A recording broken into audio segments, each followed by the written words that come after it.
the sleepless nights that followed the trip, she'd never felt pure regret, only nagging uncertainty that colored every patient interaction after it.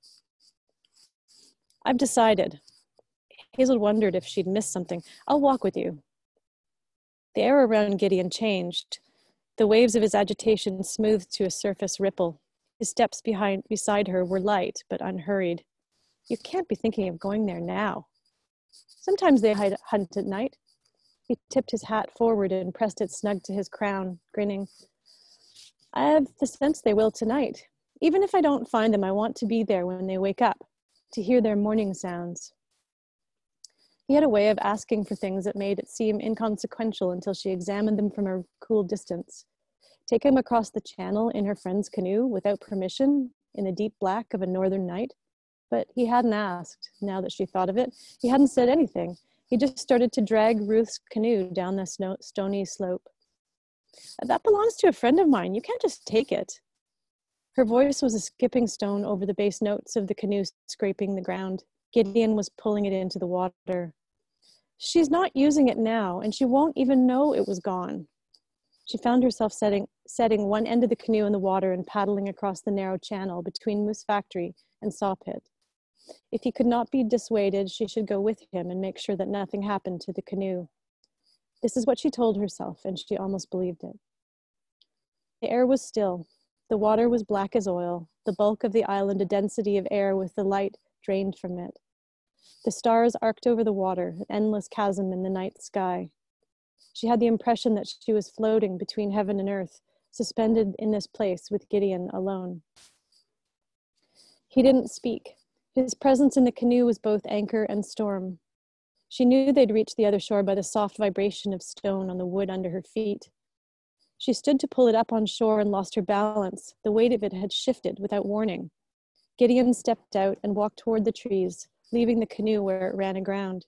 There was a soft flatness of his vowels on the night air and the crunch of his footsteps on the beach stones.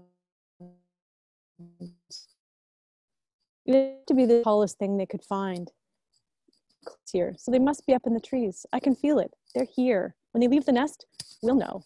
She stood on the shore behind him and brushed the sand from her trousers. A wind picked up and carried the music of poplar leaves rustling one against the other. The river polished the shore in a ceaseless rhythm. He seemed so far unaware that she wasn't behind him. In a minute, she'd lose him to the dense forest. Would he notice if she didn't follow? The bulk of the cabin just behind the trees, the risky potential of it, was a pulse between her legs and a cold sweat on the back of her neck. Gideon was heading in the other direction. He edged up a slow but steep slope, lost his footing, and in a feat of agility that surprised her, rolled himself back to standing. Then he moved further along the beach. The cabin, behind them now, wasn't remotely what he was after. He passed it without pausing, and the realization exposed her own thoughts in a sober light. Across the channel, the hospital sat sentinel, constant and unblinking. This was insane. She wasn't so far from civilization that just being here with him at this hour wouldn't be considered the gravest error in judgment by anyone's estimation, no matter what she would say about falcon nests, stolen canoes, or the vagaries of life in an isolated community. The lights of the hospital would guide her back. She pushed the canoe back in the water and lifted a leg into it. A hand was suddenly on her shoulder and she cried out. Could anyone on the opposite shore have heard? She stepped back out of the canoe. Gideon, what on earth? Where are you going? Back, I'm going back. This is crazy. I have clinic in the morning. I shouldn't be here now. Even if there were falcon nests here, it's the middle of the night. It's too dark to see. We've stolen Ruth's canoe. It's all wrong. He tilted his head to one side. You would leave me here? She started to shake. There was pressure behind her eyes. I don't even know you. She fought to keep the tremor from her voice. Hearing it would undo her completely. She wiped her eyes with the back of her hand. You left me standing on the shore. You didn't even notice that I wasn't with you. Not so. He took a step toward her and raised his hand to her face, touched it lightly and let it rest there. He studied her. You are one gone chick, Hazel. I wish I could draw you right now. He paused, then held her face in both hands. I knew you had it in you. She twisted away from him. No, I'm going back. Come with me if you want, but I'm going back now. She started pushing the canoe into the water again. His footsteps plashed in the water beside her. She felt the sudden weight of his body in the boat, the dip of his paddle. When they reached the other shore, he stepped out and pulled the boat up on the bank before she could get out. This night doesn't want to end, can't you feel it? No, I'm going to my room. It's late and I have to work tomorrow. Good night. She started to walk up the path, caught her arm. There's something you should see. It can't wait. She squared her shoulders and faced him. He was washed in the thin overnight light cast by the hospital windows. Why should I? The flash of his teeth in the night, his voice like a song she was trying to remember. Because you want to. Because I want you to. Because we're here and there's never been a day like this one and there won't be again. He held up his arms as though conducting an orchestra. This, now, here, it's everything. Don't you see? It's a flood of sky, elaborate enough to please the sea. It's all there is. Let's dig this moonless night, not sleep it away. He held out his hand. Come with me. Come dig the wild, endless black of this night.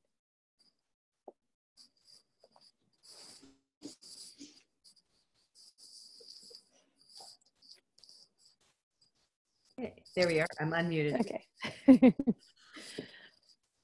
Thank you. We will open this up for questions. So you're going to keep your screen on because you're going to play music later. Is that right? Right. That's right. Yeah. So people can, let me get this all up here. You can either raise your digital hand or,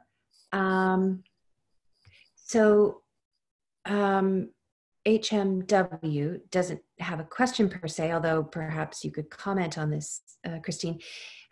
They say, I didn't see poplar trees in Moose Factory in 1972. We traveled up on the Friday freight train from Cochrane and tented on St. Charles Island. The wind was strong, blowing soup out of our spoons. Maiden's tidewater.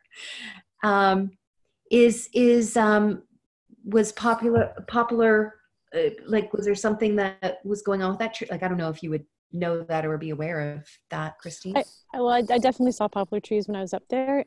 They're a fast growing tree. They grow very quickly. So I saw some when I was walking in the wooded areas, and it could be new plantings since I was there in 2008. So a long time, a many number of years, I guess. Yeah. I was thinking that your book, even though TB is not COVID-19, but the pandemic, the things that were going on in the hospital in the northern communities, have you been thinking about those parallels, or people have talked to you about that, or? Yeah, I've certainly been thinking about them. When you have when you spent time with an infectious disease, studying that as a backdrop, it changes the way you see the world, really, when you spend time talking with infectious disease specialists and looking at the trajectory of these kinds of diseases. But there were important differences. And tuberculosis certainly did have a huge impact on society, just by the fact of its existence. But it was with us, certainly over among the settler people since Egyptian times. You can find it in the tombs in Egypt. But the difference was that it wasn't found among indigenous people in North America until the settlers came. So just like smallpox, it was a disease that spread very quickly through the communities because there was no immunity. In the same way that coronavirus is a new virus that our bodies don't know and recognize, tuberculosis was a bacteria that was unknown in indigenous communities, and that's why the rates of infection were so high, and they are still very high in indigenous communities. The last figure I saw was they're 26 times higher in Indigenous Canada than they are in the rest of Canada, which is just an unconscionable statistic as far as I'm concerned. I've always been curious about the title of the book. the Umbrella Mender. And at the beginning of your text, of the beautiful edition here, a mush faker, Mush faker or mush fakir. I've seen it spelled with an I as well. Yeah, mush faker. Yeah. How do you even find that term? I don't remember how I found it, but I actually wanted to call the book Mush Faker for a while, and then it turned out that I couldn't be trusted to say the swear version of that word, so that I'm going to beep that out for tonight in case there are any little kids watching. But Mush Faker, I don't remember where I found it, but it was it means an itinerant fix-it person, and they were common in the 1930s. They would go around fixing umbrellas and pots and pans and all kinds of different things. Yeah, I love that. How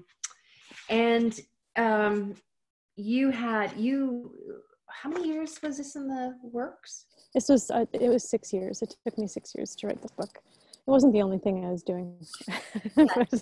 Yeah. Teaching. Yeah, raising kids, teaching. Yeah. A lot of stuff. So, next book. Oh, the next book is on its way. I'm in the 5th draft, and it's about a musician, but that's about all I'm going to say. I'm pretty superstitious about these things. Oh, okay, I'm sorry. That's okay. With your writing process, then, thinking about how nature has inspired your writing, perhaps it's whether or not that's the case, because there was so many ingredients to this book that you had with research. But when you're writing, is nature an influence with letting the creative juices go, or the concentration? I'm sorry, can you say that again? I know that with the Umbrella Mender, you had a lot of research that you had compiled from files and so on. But I was curious because, we're celebrating Earth Day, and we're talking about writers being influenced by nature. Is nature more a conduit for your being able to work and focus on work? Yeah, I'm sort of kind of two things help me write, and one of the things is research. It acts like scaffolding for my creative imagination. But there's nothing I like better than to be out in a cabin in the woods, and I try to do that. I try to get my hands on that whenever I can. Last year when I was up at the MATTAWA River Writers Festival, I stole some hours in the cabin to write. And I've gone away for a couple of writing periods out in the country in Prince Edward County, just to be out of the city and in the quiet where I can work. I was listening to what Wab Rice said earlier about just going out into the woods and letting his thoughts flow. And there is something about that, just kind of being in a place where there's just a lot of open sky above you that just is it lets me focus a little bit better. It lets my imagination work. Yeah. Is there anything else that I'm not seeing raised hands? So, or any question anybody want to put into the group chat? There's more comments opposed to questions. So, Christine, is there anything else that you would like to share about Earth Day and your writing before we go to the music that you took inspiration from? I think it was, really my the presentation with the photographs just was a way of trying to convey the impact that trip had on on the research for this novel. It was, I spent a lot of time looking at the picture that you're looking at right now, which is the channel between Moose Factory and Sawpit Island, and a lot of the photographs that I took while I was there, and just walking. It just helped me kind of memorize the place with my body, kind of internalize it. And that, for me, that's really important. There are some writers who can create completely just being in a room, but I like to be in a place and be there with my body and experience it so that I can imagine it better. Christine, there's a question I missed because it's hard on chat. So here's from Lana. She says, in the passage you read, Gideon says, time is a passage of the mind. Feels timely in our current uncertain times. Can you talk a bit about what prompted him to say that? His character? And then she says, passage should read construct. Time is a construct of the mind. Well, it's kind of he said time is a construct for manipulating the masses, and he's very much a kind of a alternate spirituality sort of person who doesn't feel tied to the kinds of structures that society imposes on him, and he left his home because he felt too constrained by that. And so how it applies to now, I think we're all being forced to reevaluate the structures that society has imposed and ask how much they serve us. I think his role in the novel was to help Hazel understand how much she didn't really believe in all the structures that were being imposed on her. It was she was certainly ready to have him in her life, to let her think some things that she was already thinking kind of in her subconscious. Paul asks, how many drafts did you write? And how do you feel about what you've produced? What you produced, my goodness. There were 7 drafts for this book, and I'm proud of it. It was my first book, and it is a book in many ways that I never thought I'd be able to write. So it is easily the most exciting work that I have ever done, and the most difficult. So I like big puzzles, and this book was a big puzzle, and it was the research was so fascinating, to take a really deep dive into the history of tuberculosis and the impact it had on societies, and also going to Moose Factory. I mean, that's the high adventure trip of my life so far.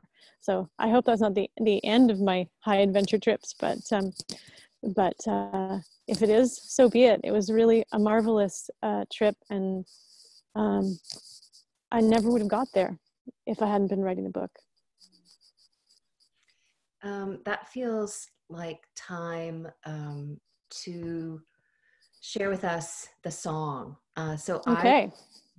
And so I'm going to stop record, and